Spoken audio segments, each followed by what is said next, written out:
உங்களுக்கு தெரியுமா, அமெரிக்காவின் முதல் பயங்கரவாத குழு உள்நாட்டு போரின் போதுதான் உருவானது. வில்லியம் குவான்ட்ரில் தலைமையில் இருந்த இந்த குழு முதலில் கான்ஃபெடரேட் போராளிகளாக இருந்தது. ஆனால் விரைவில் அவர்கள் கொடூரமான கொலையாளிகளாக மாறினர்.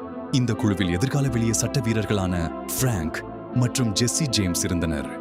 அவர்களின் தாக்குதல் முறை மிகவும் திட்டமிட்டது. யூனியன் சீருடை அணிந்து நகரங்களில் ஊடுருவுவார்கள்.